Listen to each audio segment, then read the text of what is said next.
देवा भद्रं पश्येमाक्षिमृतस्तरैरङ्गैः तुष्टवागं सस्तनो ब्रह्मषेमहि देवहितं जदायुः। हरिः ओं महा हरिः ओं महा भद्रं कर्णेभिः शृणुयाम देवा भद्रं पश्येमाक्षिमृतः स्तरैरङ्गैः तुष्टवागं सस्तनो ब्रह्मषेमहि देवहितं जदायुः। ब्रह्मयो न चंद्रमूर्ति वेद व्यास पितामह आयतो ब्रह्मलोकानां तस्मात् ब्रह्मणे नमः।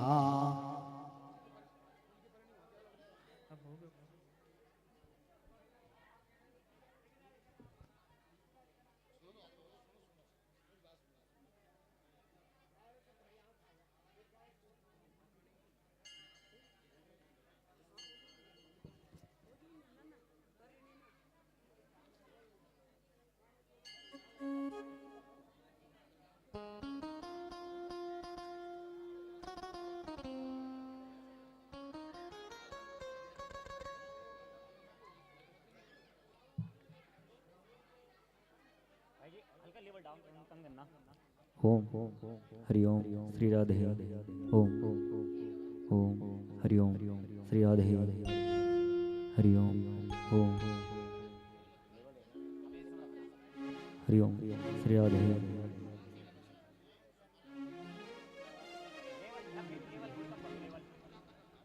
हरि ओम श्री राधे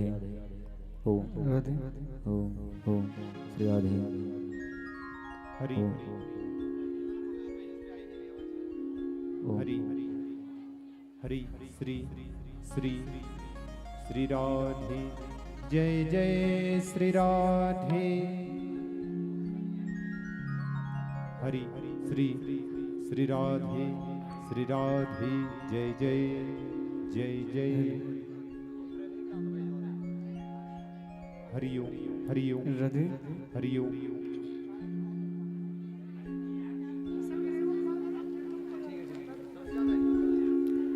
जय जय हरि श्री राम। निश्चय प्रेम प्रतीत थे विनय करे सन्मान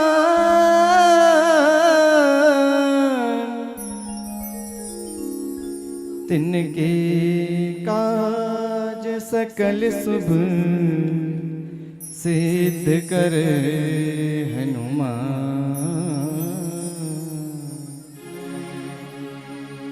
गुरुर्ब्रह्मा गुरुर्विष्णु गुरुर्देव महेश्वरः गुरुर्साक्षात् परब्रह्म तस्मै श्री गुरुवे नमः।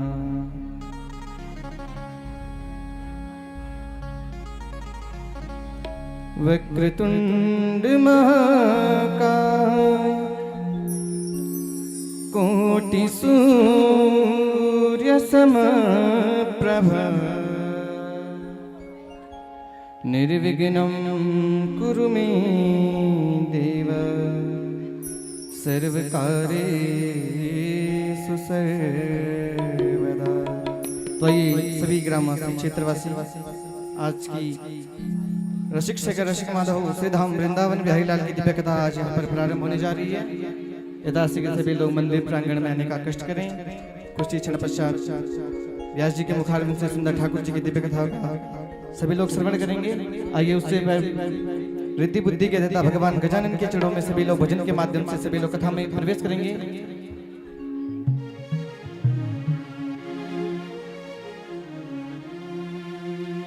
मोदक प्रिय मुद मंगलदाता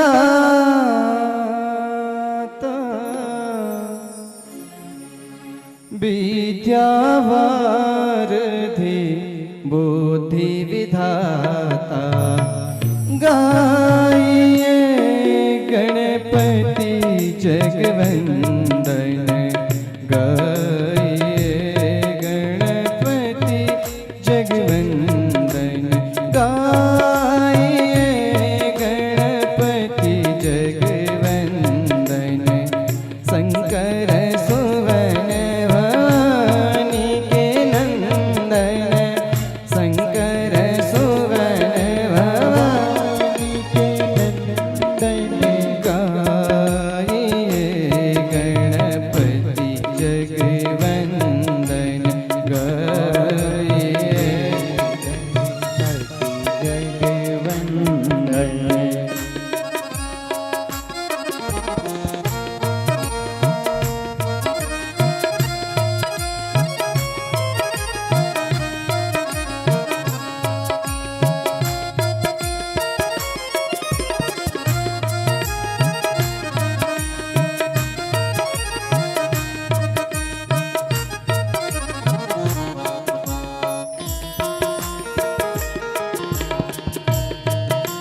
दाता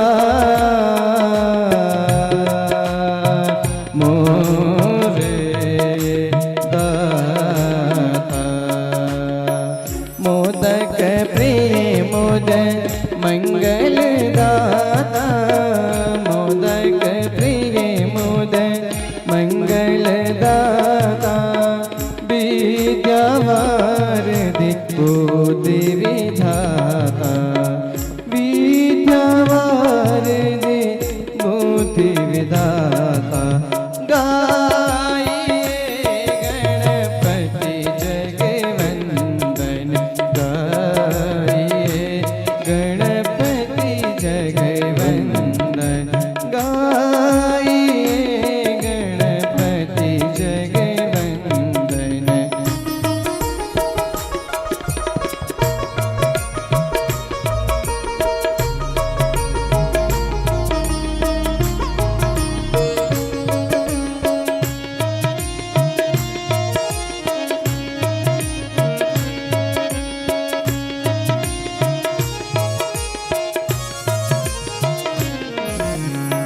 सीधी सदन गज वदन विनायक सीधी सदन गज वदन विनायक सीधी सदन गज वदन विनायक सीधी सदन गज वदन विनायक सीधी सदन गज वदन विनायक कृपा सुंदर सब लायक कृपा सुंदर सब लायक गाइए गणपति जगवंदन गाइए गणपति जगवंदन शंकर सुवन भवानी के नंदन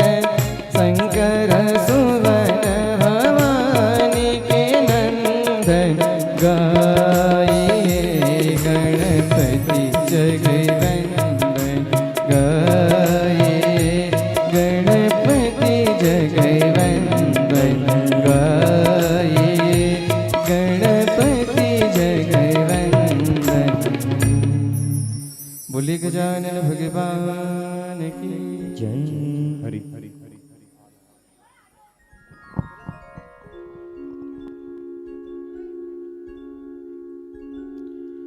श्री राधे हरि ओम श्री राधे श्री राधे श्री राधे श्याम बोलिए श्री बाल कृष्ण लाल की जय। श्री वृंदावन बिहारी लाल की जय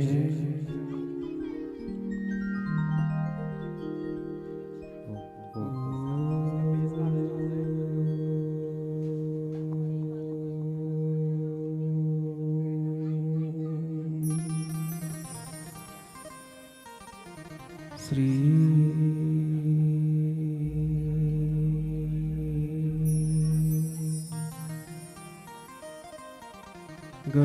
गणेशाय नमः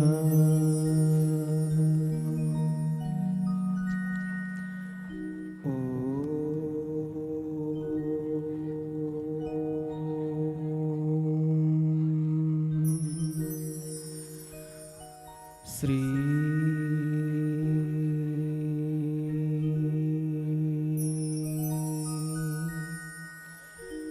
सरस्वत्यै नमः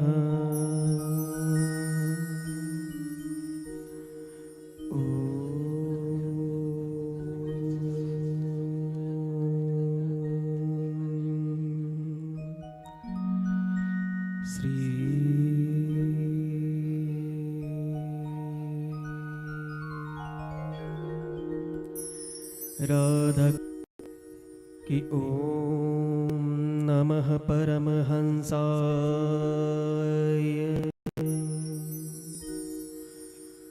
स्वादित चरण कमल चिन्ह मकरंदाय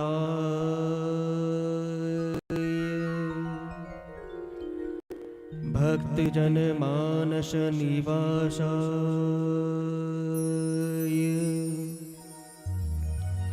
श्री रामचंद्राय यस्यास्ते हृदये संबित तम नरसिंहमहं भजे। कि विश्वसर्ग विसर्गादि नवलग झड़लक्षिता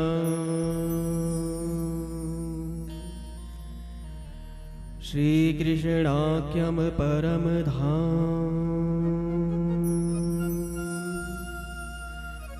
जगत धाम नमाम तत्।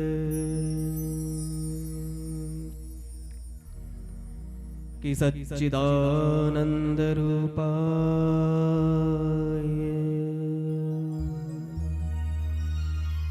विश्वोत्पत्त्यादि हेतवे तापत्रय विनाशाय श्री कृष्णाय वयं नमः। कृष्णाय वासुदेवाय हरये परमात्मने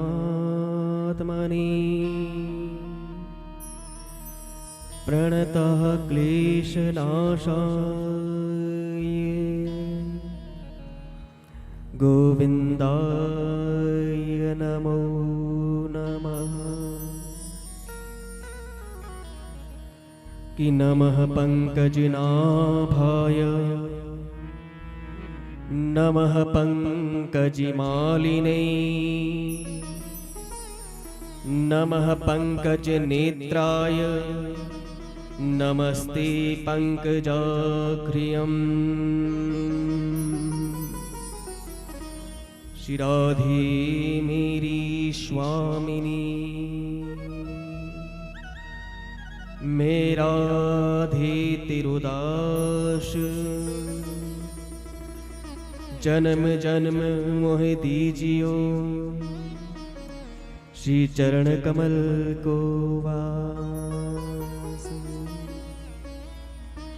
कि वृंदावन सोवन नहीं नंदगांव वंशी बट सो बट नहीं और कृष्ण नाम सोना। कि राधा मेरी बाधा हरो और कृष्ण करो कल्याण। इन दोनों के श्री चरणों में मेरा बारंबार प्रणाम। कि कथा प्रारंभ होत है सुनो परीक्षित राज बांके बिहारी मेरा सांवरा सब पूर्ण कर देगा। बोले श्री बाल कृष्ण लाल की जय। श्री वृंदावन बिहारी लाल की जय। श्री राधा माधव भगवान की जय। श्री कृष्ण कन्हैया लाल की जय। जय जय श्री राधेश्याम। आइए मन तथा वाणी को पवित्र करते हुए कुछ क्षण प्रभु नाम संकीर्तन तत्पश्चात हम प्रथम दिवस की कथा में प्रवेश करेंगे। श्री राधे राधे गोविंद गोविंद राधे श्री राधे राधे गोविंद गोविंद राधे। जय राधे राधे गोविंद गोविंद राधे। जय राधे राधे गोविंद गोविंद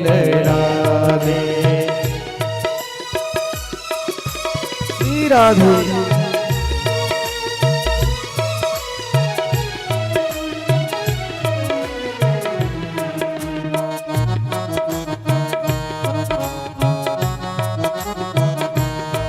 श्री राधे राधे गोविंद गोविंद राधे। श्री राधे राधे गोविंद गोविंद राधे। गोविंद राधे गोपाल राधे। गोविंद राधे गोपाल राधे। गोविंद राधे गोपाल राधे। गोविंद राधे गोपाल राधे। जय राधे राधे गोविंद गोविंद राधे।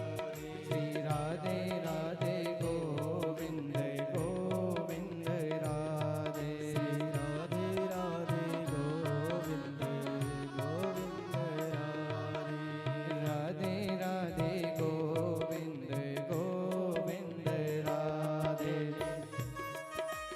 श्री राधे।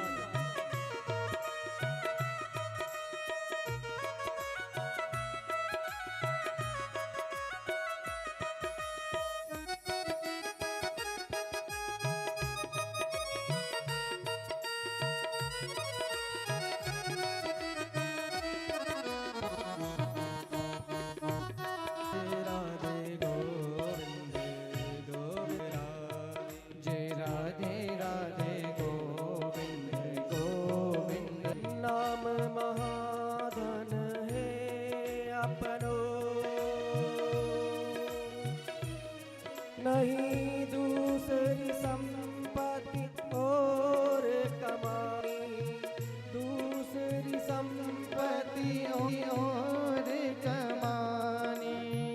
छोड़ी अटास अटा जग में हम सबकी रानी।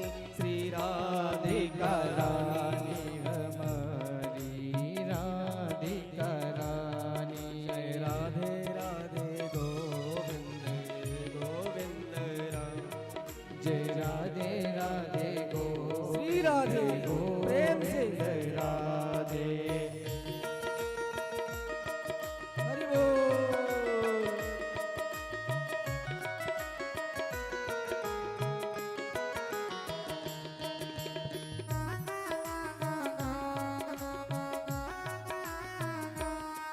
श्री राधे राधे गोविंद गोविंद राधे। श्री राधे राधे गोविंद गोविंद राधे। बोली राधा माधव भगवान की जय। श्री कृष्ण कन्हैया लाल की जय।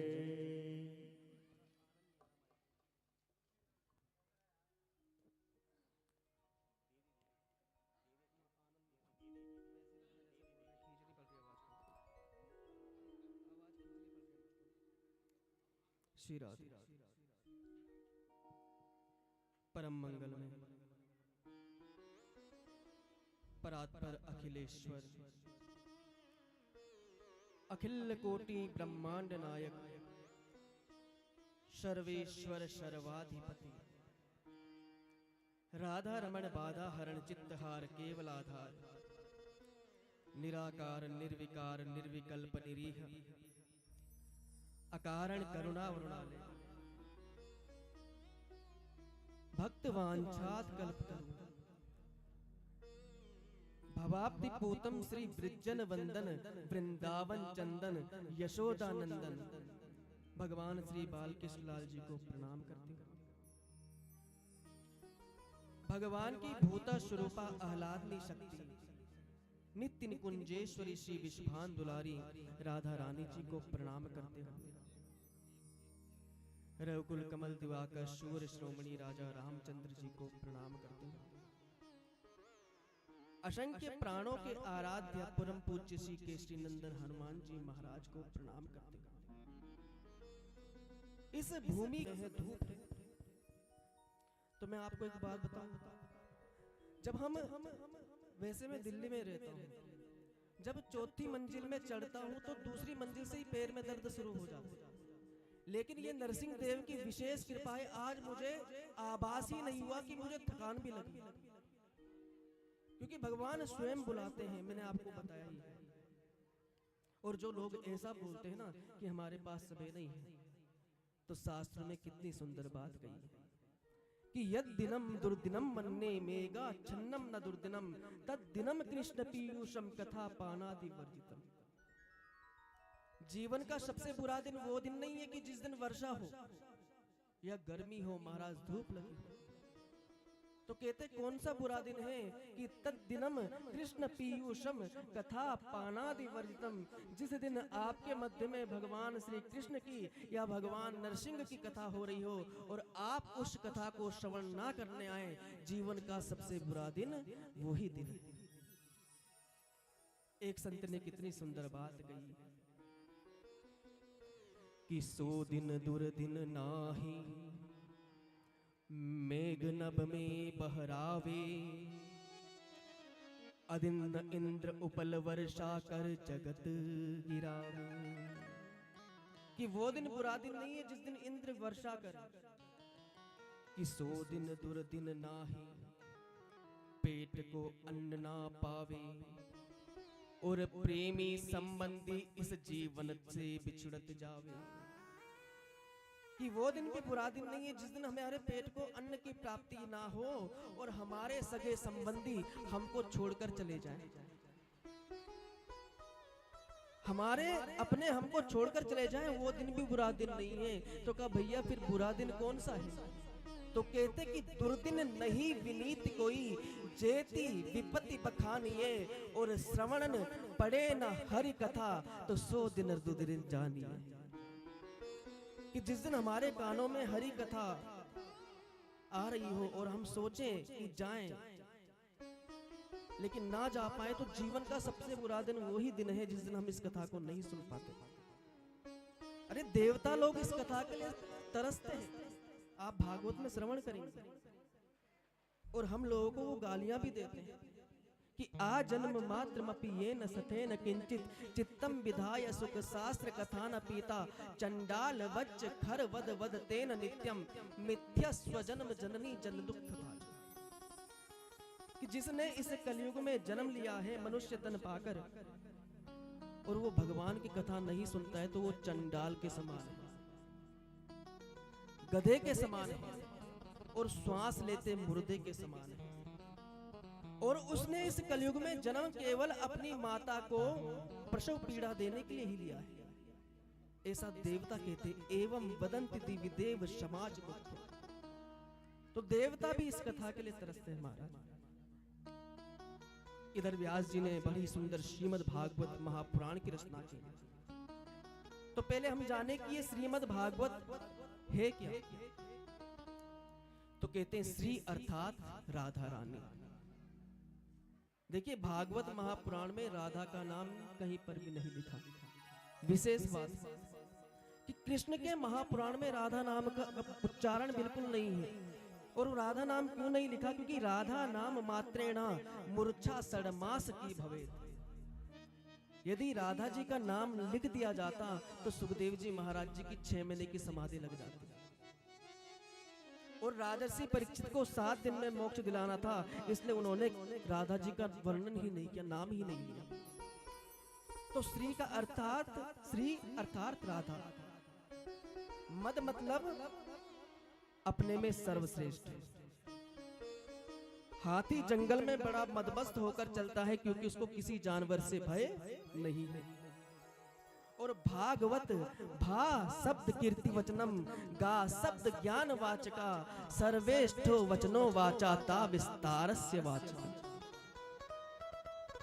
भा कहे भक्ति जाग जाए मन में, और गा कहे गुमान मिट जाए इस तन से, और वा कहे विष्णु दूतन पर चर्चा हो, और ता कहे इस भव से तर जाए।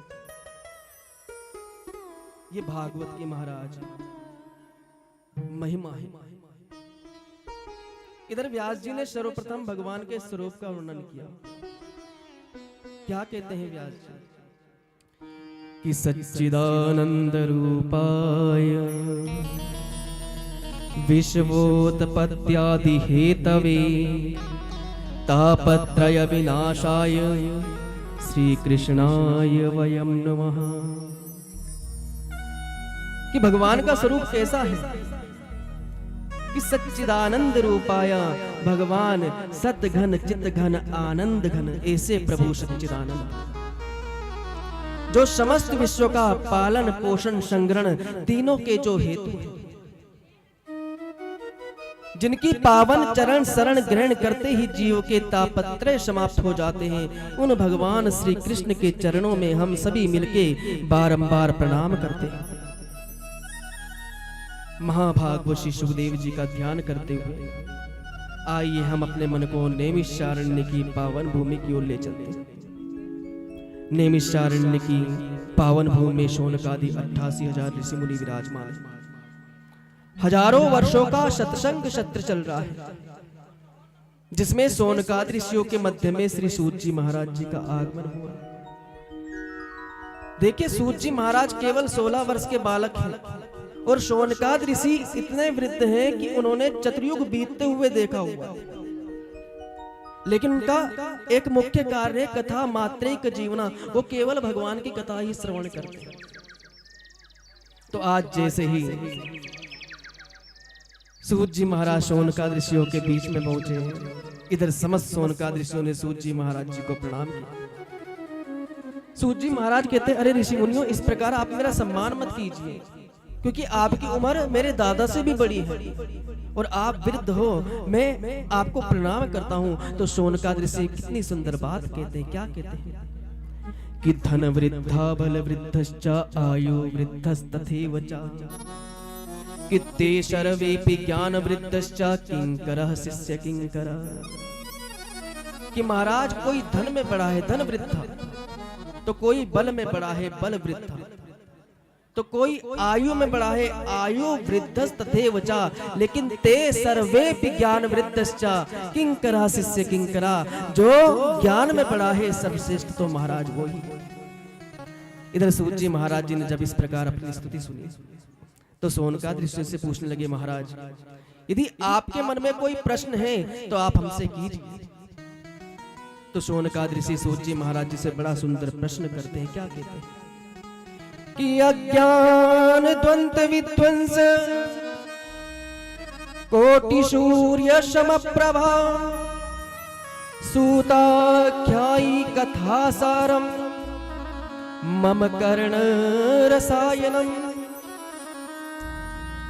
कि महाराज, हम लोगों का हृदय अज्ञान के घोर अंधकार से व्याप्त है।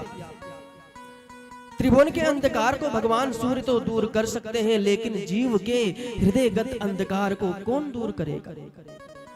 कोटि सूर्य समप्रभा, महाराज, जो आप में करोड़ों सूर्य की भांति ज्ञान का प्रकाश है, उस ज्ञान की एक किरण हम लोगों के हृदय में डाल दीजिए। क्योंकि हम जानना चाहते हैं भक्ति ज्ञान वैराग्य को बढ़ाने के लिए वैष्णव लोग क्या करते हैं, किस कार्य के किए जाने से महाराज माया मोह का निवारण हो जाए। क्योंकि घोर कलयुग आ गया है, जीवों की आसुरी वृत्ति होती चली जा रही है। प्रत्येक प्राणी इस संसार में केवल एक ही भय से भयक्रांत है, और वो है मृत्यु का भय। प्रत्येक प्राणियों के जीवन में एक ही भय है। और इधर व्यास जी कह देते हैं कि काल व्याल मुखग्रास त्रास निर्नाश हेतवे श्रीमद् भागवतम शास्त्रम कलो कीरेण भासितम्। ये संसार किसके समान है? काल रूपी अजगर के समान। काल व्याल मुखग्रास, इसके ग्रास हम और आप लोग। त्रास निर्नाश हेतवे, इसके त्रास से बचने के लिए हमको क्या करना पड़ेगा? कहते श्रीमद् भागवतम शास्त्रम कलो कीरेण भासितम्। इस भागवत शास्त्र की शरण को ग्रहण करना पड़ेगा। ये हमारी मृत्यु को रोक तो नहीं सकता, लेकिन मृत्यु को सुंदर बना देता। क्योंकि प्रत्येक प्राणियों के जीवन में केवल एक ही भय है, वो है मृत्यु का। महा ठगनी ये श्वास है, हर पल आए जाए और रुक जाए, ये कब कहां कोई ना जान पाए। किसी को पता नहीं चलता। महाराज रात्रि में भोजन किया, दूध पिया, सुबह उठाने गए तो पता चला अटैक पड़ गया, और अटैक पड़ा तो मृत्यु हो गई। इसलिए भजन की कोई उम्र नहीं होती। हम कहते हैं बुढ़ापे में भजन करेंगे, भैया ऐसा कभी नहीं सोचना चाहिए। महाठगनी ये श्वास है, हर पल आए जाए और रुक जाए ये कब कहां कौन न जान पाए। इसलिए कहते हैं कि जीवन में हर पल जियो, अंतिम क्षण को मान, और अंतिम पल है कौन सा ये कौन सका है जान। हमारा अंतिम समय कब आ जाए किसी को पता नहीं। एक दासराज जी थे महाराज, ये मृत्यु से बड़ा डरते थे। एक दिन उनके पड़ोस में मृत्यु हुई तो उन्होंने अपने कपाटों को बंद कर लिया। तो एक बार देवर्षि नारद उनके पास पहुंचे। नारद जी कहने लगे, महाराज आपने द्वारों को क्यों बंद किया है? इधर दासराज जी कहने लगे, नारद जी अभी अभी पड़ोस में किसी की मृत्यु हुई है और मुझे लगता है कहीं मेरा नंबर ना आ जाए। नारद जी ने कहा, महाराज इस प्रकार से आपकी मृत्यु नहीं रुकेगी। तो कहा कैसे रुकेगी? नारद जी कहते, जो आपके नाती है ना वेद व्यास जी, वेद व्यास जी के नाना है दासराज जी, तो समझाते कि जो आपके नाती वेद व्यास है वो भगवान के अवतार हैं, आप उनके पास जाओ, वो आपकी मृत्यु को जरूर रोकेंगे। अब महाराज जैसे ही कहा तो दासराज जी दौड़े दौड़े वेद व्यास जी के पास पहुंचे।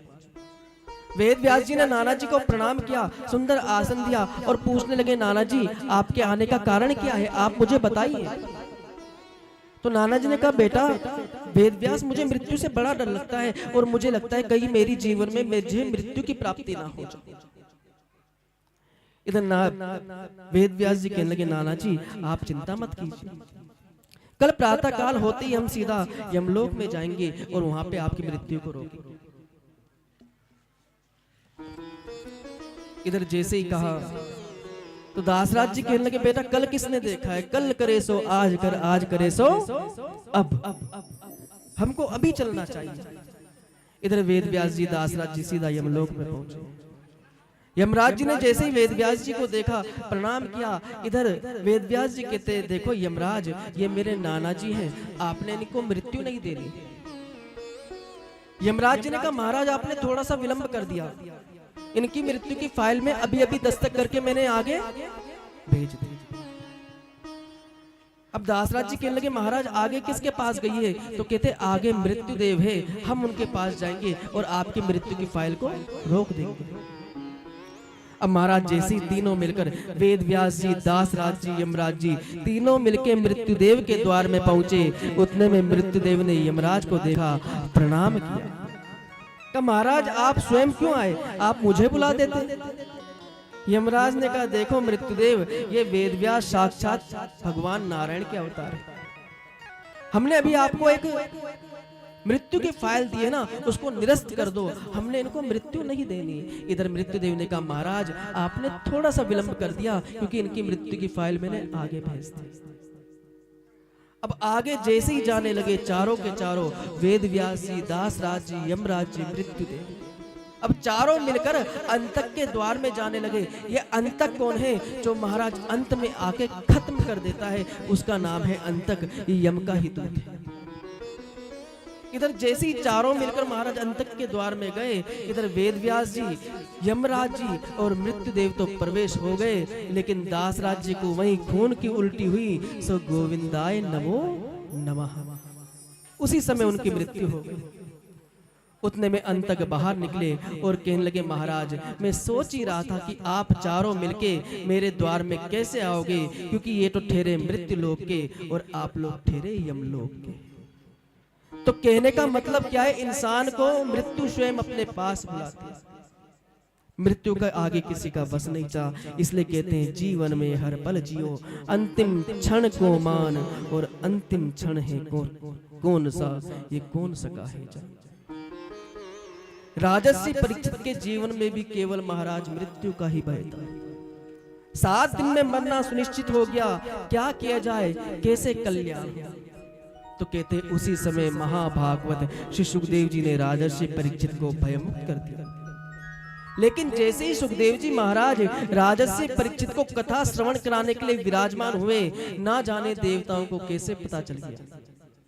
सभी देवता एकत्रित होकर कि सुधा कुंभम गृहीत्वेव देवास्तत्र समागमन, सुधामृत लेकर आए और कहने लगे महाराज राजर्षि परीक्षित के जीवन में मरने का डर है ना, आप एक काम कर दीजिए, इसको ये अमृत पिला दीजिए, इससे ये अमर हो जाएगा। लेकिन उसके बदले में आप हमको भागवतामृत श्रवण कराइए। प्रपास्यामो वयम सर्वे श्रीमद् भागवतामृतम। ऐसा प्रस्ताव जब रखा तो कहते उसी समय सुखदेव जी महाराज मुस्कुराने लगे और देवताओं से कहने लगे, देवताओं यदि तुम श्रद्धा से कथा श्रवण करने आते तो हम आपको जरूर सुनाते, लेकिन आप तो सौदागर बन के आए हो। क्वा सुधा क्वा कथा लोके क्व काचा क्व मणिर्महन ब्रह्म रातो विचार्य एवं तदा देवन जहास। क्वा सुधा, कहाँ तुम्हारा ये सुधामृत और कहाँ हमारा ये कथामृत। वो काचा को मणिमहन, तुम्हारा सुधामृत कांच के टुकड़े के बराबर है और हमारी कथामृत लाखों की मणि है महाराज। विनिमय तो बराबर की वस्तु का किया जाता है। इधर देवताओं को महाराज डांट कर भगा दिया। अभक्ता ताश विज्ञाय न ददौष कथामृतम श्रीमद् भागवती वार्ता सुराणाम अपि दुर्लभम। ऐसी देव दुर्लभ ये कथा महाराज। सभी देवता दौड़े दौड़े ब्रह्मा जी के पास पहुंचे, ब्रह्मा जी से प्रार्थना की कि महाराज इस कलयुग में मनुष्यों को ये कथा सुनाई जा रही है और वहां से हमको भगाया जा रहा है, आखिर इस कथा में है क्या।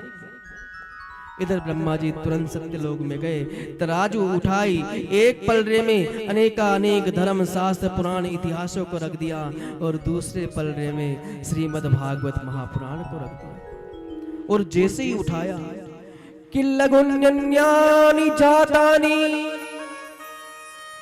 गौरवेण इदं महत्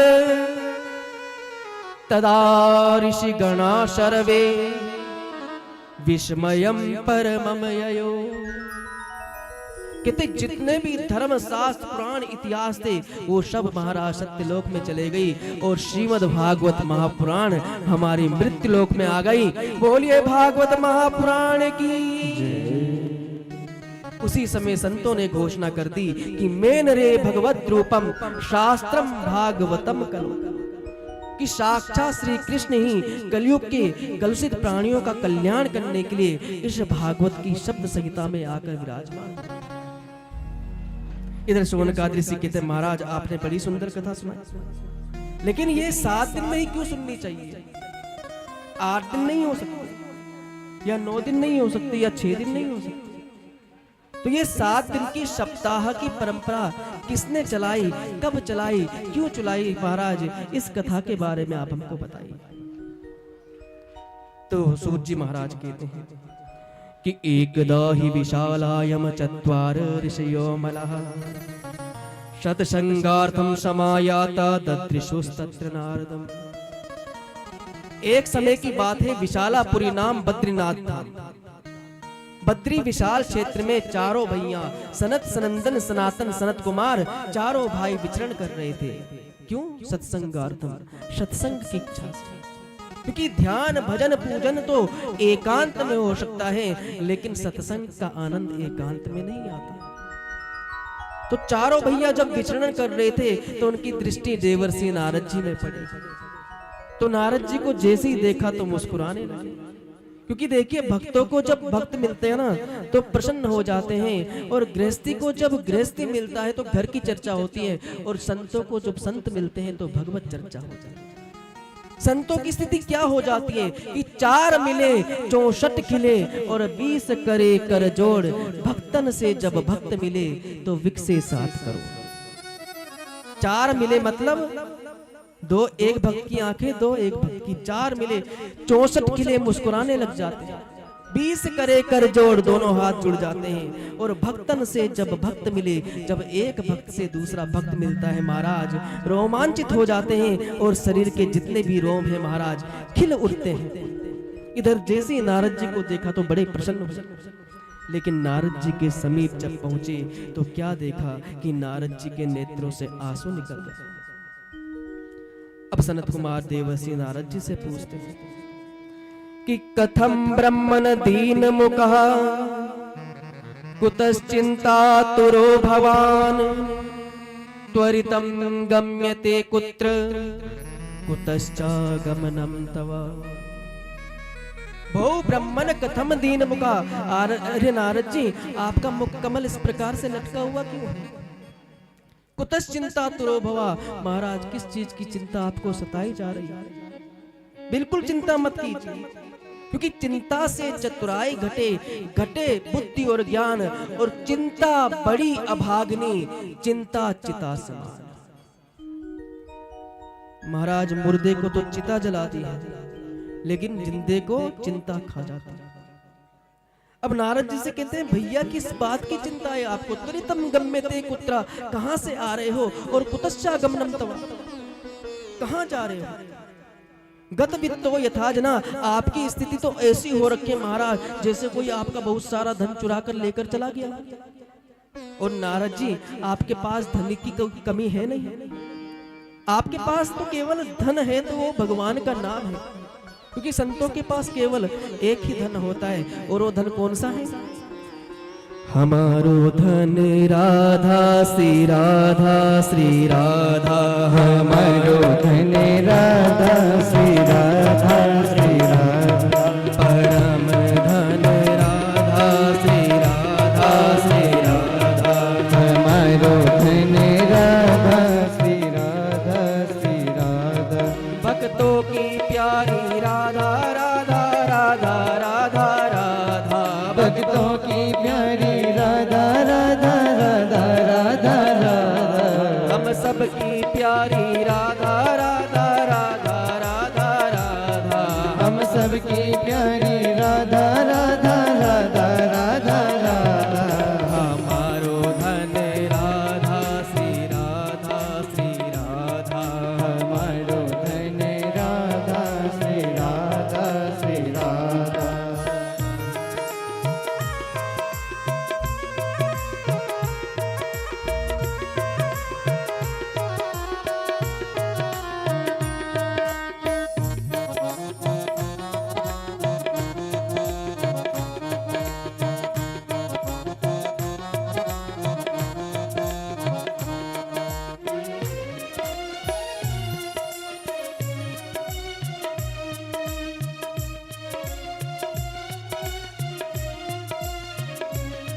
हमारो धन राधा श्री राधा श्री राधा, हमारो धन राधा श्री राधा श्री राधा, ओ श्यामा प्यारी राधा राधा राधा राधा राधा, श्री श्यामा प्यारी राधा राधा राधा राधा राधा, श्यामा प्यारी राधा राधा राधा राधा राधा, श्री श्यामा प्यारी राधा श्री राधा राधा राधा, हमारो धन राधा श्री राधा श्री राधा, हमारो धन राधा श्री राधा श्री राधा, हमारो धन राधा श्री राधा श्री राधा, हमारो धन राधा श्री राधा श्री राधा। बोलिए राधा माधव भगवान की। अब सनत कुमार नारद जी से कहते कि भैया, आपके पास जो धन है उसको कोई चुरा नहीं सकता, क्योंकि आपके पास तो भगवान नाम का धन है, राधा नाम का धन है, राम नाम का धन है। तो महाराज, आपको क्या चिंता सताई जा रही है, आप हमको बताइए। तो नारद जी कहते, भैया मैं इस पृथ्वी पर सर्वत्र घूमा, स्वर्गै सत्यै च कैलासे वैकुंठे नास्त्ययं रसः। स्वर्ग लोक में भी गया, सत्य लोक में भी गया, कैलाश में भी गया, समस्त लोक में जाने के बाद मुझे कहीं पर भी भक्ति नहीं मिली। मैंने सोचा क्यों ना मैं कलयुग में पृथ्वी पर जाऊं और समस्त तीर्थों का भ्रमण करूं, वहां पर कोई संत मिल जाए और उनके साथ मैं भी भक्ति करूं। लेकिन महाराज, पाखंड निरता संता, इस पृथ्वी पे सर्वत्र तीर्थों में महाराज हम तो पृथ्वी यातो ज्ञात्वा सर्वोत्तमामिति पुष्करम च प्रयागम च कासिम गोदावरीम तथा हरि क्षेत्रम कुरुक्षेत्रम श्रीरंगम सेतु बंधनम एवमादिषु तीर्थेषु भ्रममाणा इतस्ततः। इधर समस्त भूमंडल में समस्त तीर्थों में महाराज केवल पाखंड भर गया है, पाखंड निर्तासन। सभी संत पाखंड परायण होते चले जा रहे हैं। संतों की महाराज परिभाषा ही बदल गई है इस कलयुग में। जिसके पास जितना ज्यादा धन है वो उतना उच्च कोटि का संत है महाराज, और जो जितना गरीब है महाराज उसको निम्न समझते हैं। अरे इसके पास कुछ नहीं, ये महात्मा कोई ज्यादा पावरफुल नहीं है। अरे उन महात्मा के पास जाओ, उनके पास बड़ी बड़ी गाड़ियां हैं, बड़े बड़े बंगले हैं महाराज। तो संतों की महाराज परिभाषा बदल गई, पाखंड निर्तासन। ये सब देखकर मैंने सोचा क्यों ना मैं गृहस्थों के यहाँ जाऊं, परिवार के लोगों के यहाँ मैं देखूं, क्या पता मुझे वहां भक्ति मिले। लेकिन जैसे मैं गृहस्थों के यहाँ गया वहां पर भी भारी बड़ी विडंबना महाराज। सनत कुमार कहते भैया वहां आपने क्या देखा? तो नारद जी कहते हैं कि तरुणी प्रभुता गे है श्याल को बुद्धिदायका कन्या विक्रणयो लोभा दंपति नाम च कलकनम। तरुणी प्रभुता गे है महाराज, हर घर में जो राज है वो है सुंदर सुंदर बहुओं का। श्याल को बुद्धिदायका, बुद्धि का प्रयोग माता पिता से नहीं करते, बड़े भाई से नहीं करते, अपितु ससुराल में साले साहब से पूछते। श्याल को बुद्धिदायका। कन्या विक्रयो लोबाद, कन्याओं में महाराज क्रय विक्रय हो रहा है, संबंध नहीं अपितु सौदे हो रहे हैं महाराज। हमारा लड़का इतना पढ़ा लिखा है, ये बताओ तुम अपनी लड़की को क्या दोगे? संबंध में भी सौदे हो रहे हैं। और भक्तों, जहां पर बुद्धि सम नहीं, जहां पर विचार धाराएं सम नहीं, क्या वो आपके संबंधी बनने के लायक? आज लोग इस पराकाष्ठा में गिर गया है महाराज कि कन्याओं का क्रय विक्रय हो रहा है, संबंध नहीं अपितु सौदे हो रहे हैं। और उसके बाद भी दंपति नाम च कलकनम, पति पत्नी में महाराज महाभारत हो रहा है। महाराज जब मैंने ये गृहस्थों की याद देखा मेरे मन में अशांति हो गई। मैंने सोचा क्यों ना मैं श्रीधाम वृंदावन में जाऊं, वहां मेरे मन को शांति मिलेगी। इधर नारद जी ने भगवान श्री कृष्ण का ध्यान किया और याम तत्मापन्नो यत्र लीलिये हरेर भूत। महाराज भगवान श्री कृष्ण की पावन भूमि श्रीधाम वृंदावन में पहुंचे, और जैसे ही वृंदावन में पहुंचे सुंदर वातावरण दिखाई दिया नारद जी को। बड़े आनंद के साथ वीणा बजाने लगे, और जैसे ही वीणा बजा रहे थे महाराज, उतने में क्या देखा कि एक स्त्री महाराज जोर जोर से रुदन कर रही है, रो रही है। नारद जी ने मन में विचार किया, वृंदावन श्री कृष्ण की भूमि में ये स्त्री इस प्रकार से क्यों रो रही है? अब नारद जी उस देवी से पूछते, देवी कि क्या बात है? अब भक्ति देवी कहती है, महाराज मैं क्या बताऊं आपको, अहम भक्ति रीति ख्याता इमो में तनयो मतो ज्ञान वैराग्य ना मानो काल योगे न जर्जर। मेरा नाम भक्ति देवी है, और ये जो दो वृद्ध पुरुष है ना, ये कोई और नहीं मेरे पुत्र है। ज्ञान वैराग्य ना मानो, इनका नाम ज्ञान वैराग्य है। और काल योगे न जर्जरो, इस कलयुग के प्रभाव में इनके अंदर जर्जरता आ गई। मैं आपको अपना पूरा परिचय सुनाती हूँ। उत्पन्ना द्रविड़ेशा हम वृत्तिम कर्नाटके गता क्वचित क्वचिन महाराष्ट्रे गुर्जरे जीर्णताम गता। मेरा जन्म दक्षिण भारत में हुआ है, वृद्धि मुझे कर्नाटक में प्राप्त हुई है, क्वचित क्वचिन महाराष्ट्र महाराष्ट्र आदि क्षेत्रों में मेरा सम्मान भी हुआ है, और गुर्जरे जीर्णताम गता। और जैसे ही मैं गुजरात में पहुंची उस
गोविंद मेरी यही प्रार्थना है, गोविंद मेरी यही प्रार्थना है।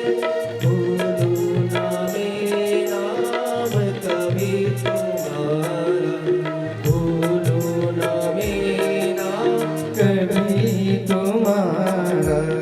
इस काम होकर मैं दिन रात गाऊं, इस काम होकर दिन रात गाऊं।